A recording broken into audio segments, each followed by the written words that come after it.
अकाल को कहीं पूछा, हुँ। तो कहा कि भाई कहाँ रहते हो आप? तो उसने कहा कि पग पूगल धड़ कोटड़ा बाहु बाड़मेर फिरतो गिरतो जोधपुर ठाओ जैसलमेर। बात कैंडिडेट की आती है, चाहे लोकसभा हो, चाहे विधानसभा हो, तब एक मुद्दा काफ़ी उछलता है, बाहरी और स्थानीय। ये कहीं न कहीं आपके आड़े नहीं आएगा? अभी 3 राज्यों की अगर बात करें, छत्तीसगढ़, मध्य प्रदेश और राजस्थान में जिस तरीके से मैसेज दिया है भाजपा ने कि ट्रेडिशनल पॉलिटिक्स है, उसको कहीं न कहीं एक तरफ रख कर के कार्यकर्ताओं को, संगठन में काम करने वाले लोगों को मौका दिया जा रहा है, चाहे मुख्यमंत्री के रूप में हो या फिर मंत्रियों के रूप में हो या टिकट वितरण की बात कर लो। क्या लगता है आपको बाड़मेर, जैसलमेर को अभी किन चीज़ों की ज़रूरत है? क्या जो काम है जो इस क्षेत्र के लिए किए जा सकते हैं, जिससे यहाँ के सीमावर्ती क्षेत्र में रहने वाले लोगों का उद्धार हो सकता है, उनका विकास? देश के 5 राज्यों में विधानसभा चुनावों के बाद अब पूरे देश भर में लोकसभा चुनावों की चर्चाएं चल रही है। अलग अलग लोकसभा क्षेत्रों से कई दावेदार चुनावी मैदान में उतरे हैं और ये दावे कर रहे हैं कि इस बार अगर पार्टी हमें मौका देती है तो जनता के लिए हम ये कर देंगे, हम वो कर देंगे। अगर बात भारत और पाकिस्तान की अंतर्राष्ट्रीय सीमा पर सटी लोकसभा क्षेत्र बाड़मेर और जैसलमेर की करें तो यहां इस बार दावेदारों की एक लंबी सूची है और उस सूची में एक नाम है भागीरथ चौधरी, जो भी मेरे साथ उपस्थित हैं। कई सारी बातें इनसे जानेंगे, इनका परिचय भी जानेंगे और इस क्षेत्र के लिए इनका क्या योगदान रहा है, वो भी इन्हीं से ही जानेंगे। भागीरथ जी, सबसे पहले तो आपका स्वागत है हमारे इस शो में और सबसे पहला सवाल, बिल्कुल, भागीरथ नमस्कार। चौधरी कौन है? भागीरथ चौधरी, अपना परिचय। मैं वर्षों से लगभग 25-30 साल से इस सीमावर्ती जैसा आपने उल्लेख किया, यहाँ विभिन्न संगठनों के माध्यम से काम कर रहा हूँ। आपने बात की शुरुआत बड़े एक अलग तरीके से की, क्योंकि ये लोकसभा क्षेत्र देश का वो लोकसभा क्षेत्र है जिसकी 700 किलोमीटर अंतर्राष्ट्रीय सीमा लगती है। हम्म। और मैंने भी मेरे इस क्षेत्र में जो मेरे सामाजिक और सार्वजनिक जीवन की जो शुरुआत की, वो जो सीमा जन कल्याण समिति संगठन है, उसी के माध्यम से मैंने आज से 25-30 साल पहले इस बॉर्डर एरिया में ये सेवा के काम, सुरक्षा के विषयों को लेके काम, इन कामों की शुरुआत इस क्षेत्र से की है। तब से मेरा लंबा जुड़ाव यहाँ के लोगों और इस क्षेत्र से है। हम्म। संघ पृष्ठभूमि से आते हैं आप। हाँ, मैं राष्ट्रीय स्वयंसेवक संघ का स्वयंसेवक भी इसी मारवाड़ में जो फलोदी कस्बा है, वहाँ एसटीसी करने आया था मास्टर की ट्रेनिंग करने, तब मैं संघ का स्वयंसेवक बना और उसके बाद में मैंने पूरा समय संघ कार्य में लगाने का तय किया, तो फिर मैं प्रचारक व्यवस्था से 15 साल तक मैंने काम किया। प्रचारक के रूप में। हाँ जी। अच्छा भागीरथ जी, क्यों आपको लगता है कि 25-30 साल आपने इस क्षेत्र को देखा है, आपने कहा कि मैंने यहाँ अलग अलग संगठन के दायित्व के तौर पर काम किए हैं, क्यों लगता है कि बाड़मेर जैसलमेर से आपको तैयारी करनी चाहिए और यहाँ के लोगों की और सेवा करनी चाहिए? ऐसा है अशोक जी कि वर्षों से जो एक मैंने सीमावर्ती क्षेत्र में किसानों में आपकी तरह मैं एक पत्रकार के रूप में भी बॉर्डर एरिया पे कुछ लिखता रहा हूँ, कई अखबारों से जुड़ा हुआ रहा। तो ये अलग-अलग क्षेत्रों में जो वर्षों तक काम किया, उसके कारण जो एक मित्र मंडली है और संगठन के भी बहुत से वरिष्ठ लोग हैं। तो मेरा जो जीवन में एक विभिन्न तरह के काम करने का अनुभव है, उनके कारण है ऐसा उनका एक सुझाव है कि अभी तक जो जीवन की पारी एक सेवा के कार्य, आंदोलन भी हमने किसान आंदोलनों की शुरुआत भी की या जो तरह-तरह के काम इस जैसलमेर, बाड़मेर में किए, अब उन्हीं कामों को कर रहे हैं हम निरंतर। शिक्षा के क्षेत्र में अभी हम लगे हुए ही हैं। लेकिन ऐसा है कि अब उनको एक राजनीतिक पारी के रूप में भी किया जाए, तो कुछ इस तरह के काम हैं जो शासन प्रशासन के द्वारा होते हैं। तो उस कारण से ऐसा कुछ ये विचार बना है और उसी का प्रयत्न चल रहा है। बातचीत चल रही है ऊपर तक। बातचीत ऊपर तक कर ऐसा क्या, मैं तो इतना पुराना संघ का कार्यकर्ता हूँ, इतने संगठनों में काम किया है, तो सभी से जान पहचान है। जो जड़ स्तर पे ग्रास रूट पे काम करने वाले कार्यकर्ता हैं, उनसे तो हमारा जुड़ाव रहता ही है। बाकी ऊपर भी आज जो हमारे समय के जो कार्यकर्ता हैं और हैं, वो पार्टी में भी अच्छे स्थानों पे हैं और एक पुराना संपर्क है, तो चर्चा तो सबसे सलाह-मशविरा समय-समय पे होता या फिर रहता है। ऐसा तो नहीं है कि जिस तरीके से अभी 3 राज्यों की अगर बात करें छत्तीसगढ़, मध्य प्रदेश और राजस्थान में जिस तरीके से मैसेज दिया है भाजपा ने कि ट्रेडिशनल पॉलिटिक्स हैं उसको कहीं न कहीं एक तरफ रख कर के कार्यकर्ताओं को, संगठन में काम करने वाले लोगों को मौका दिया जा रहा है, चाहे मुख्यमंत्री के रूप में हो या फिर मंत्रियों के रूप में हो या टिकट वितरण की बात कर लो।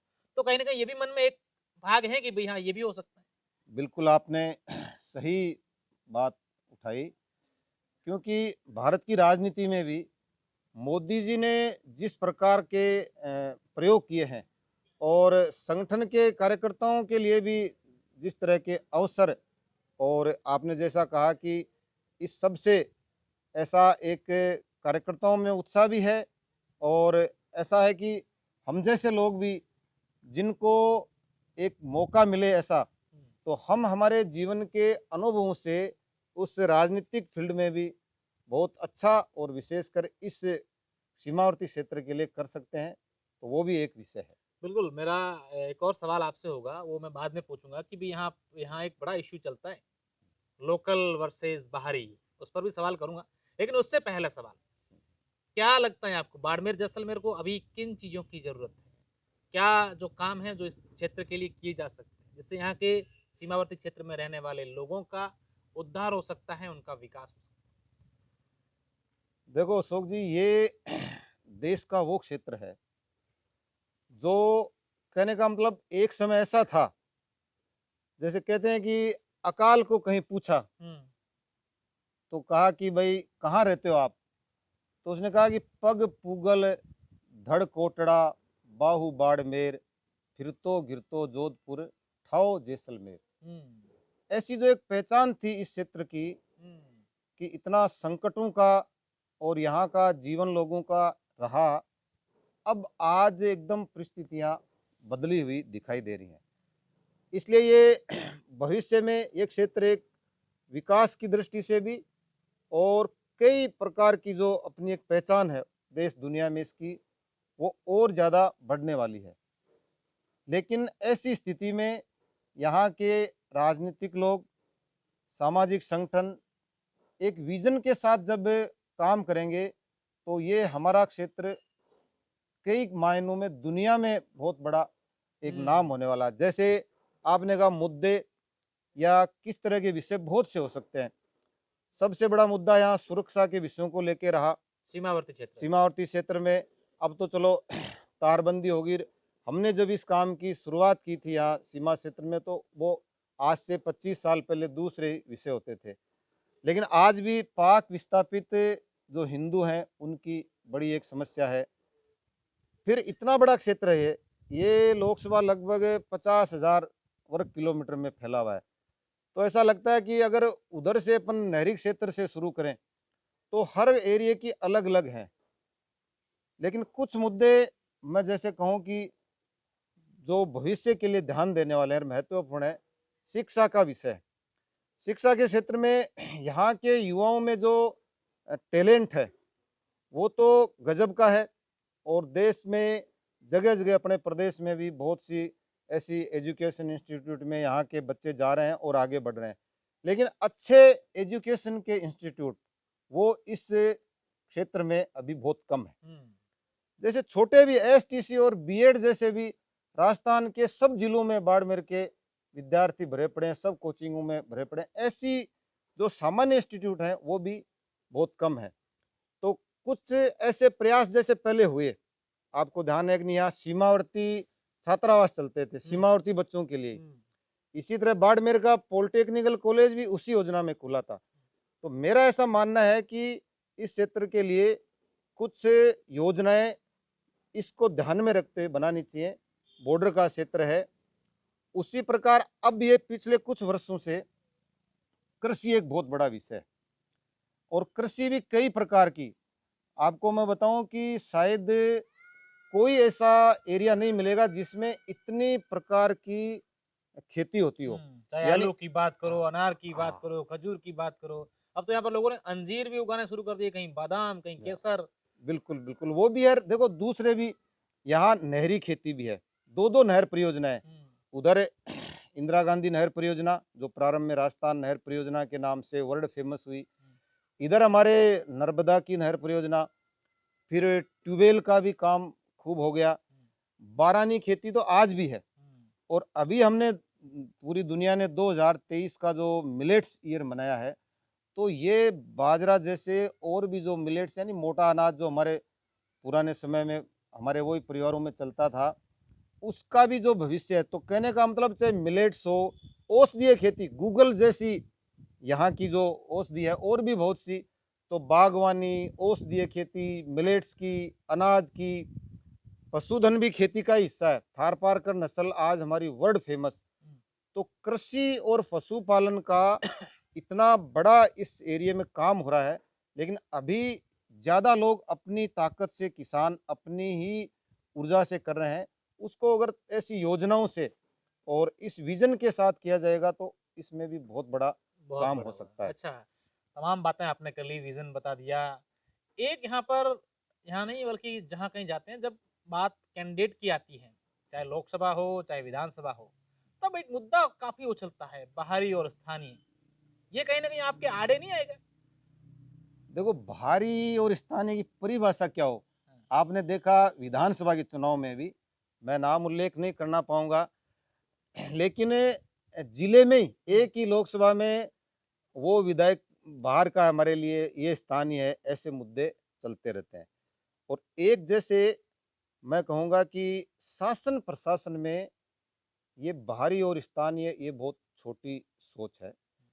यानी आज इतना बड़ा देश है, परिपक्व प्रजातंत्र है, ऐसे हज़ारों उदाहरण एमपी के तो मिल जाएँगे देश में, जो एक प्रांत से दूसरे प्रांत में भी लड़ रहे हैं, कौन किस ज़िले का है।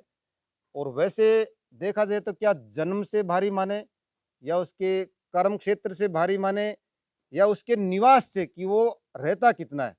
बहुत से राजनेता हैं जो जन्म से वहाँ के हैं लेकिन उसमें वो रहते नहीं हैं। कईयों का कर्म क्षेत्र नहीं है, जन्म है। तो इस परिभाषा को तो आप कैसे लेंगे? स्थानीय और स्वत्व का भाव है। आप इस फैक्टर में फिट बैठते हैं कि मैं 25-30 साल से यहीं हूँ, तो मैं स्थानीय हो गए। हाँ, यहीं आवास है हमारा, यहीं निवास करते हैं और यहीं काम करते हैं। तो उस दृष्टि से तो मैं बिल्कुल बच्चे भी यहीं यहीं का पढ़ते हैं। बच्चे यहीं पढ़ते हैं, सब हाँ, यहीं है। और आप जो कह रहे हो तो कुछ मुद्दों पे होना चाहिए। हुँ, स्थानीय वाला भी जैसे स्वत्व का भाव है तो हम कहते हैं स्वदेशी जागरण मंच में काम करते हुए भी हमने कहा कि भोजन, भजन, भूषा, भवन ये जो है, ये स्थानीय होने चाहिए। इसमें लोकल और भारी की बात कहीं समझ में आती है हुँ, कि इस तरह की हमारी जो सांस्कृतिक पहचान है, हमारी परंपराएँ हैं, रीति-रिवाज है, खान-पान है, उसको कोई डिस्टर्ब करे तो हो सकता है कि वो वहाँ की सोसाइटी के लिए। लेकिन आज आईएएस, आईपीएस देखो, अब प्रशासन तो हर जिले में बाहर का ही रहता है। हुँ, आईएएस, आईपीएस तो एक स्टेट में रहते हैं, दूसरे में रहते हैं, काम सब उनके माध्यम से होते हैं। तो प्रशासन भी जब ये है, तो ये राजनीतिक लोग शासन का काम करते हैं। हुँ, तो मैं ऐसा मानता हूँ कि शासन प्रशासन में ये आज के इस समय में जो हमको देश की आज़ादी की स्वर्ण जयंती पे मोदी जी का जो विजन है कि हम विकसित भारत बनाएंगे, उसमें शायद ये मुद्दा बहुत एक छोटी सोच है। बिल्कुल, भागीरथ जी हैं। तमाम बातों के सवाल हमने किए और उनके जवाब भी दिए। अब देखने वाली बात होगी कि यहाँ जो है लोकसभा के चुनाव जैसे-जैसे नज़दीक आएँगे, किनकी सक्रियता अधिक दिखती है और उसके बाद पार्टी किस पर विश्वास जताती है, किनको सिंबल देती है। और सिंबल के बाद यहाँ के परिणाम भी रोचक रहने वाले हैं। कारण ये कि इस बार इसी लोकसभा क्षेत्र से 2 ऐसे विधानसभा क्षेत्र रहे हैं, जिन्होंने सबको चौंका दिया है और निर्दलीय वहां से बाजी मारा है। धन्यवाद।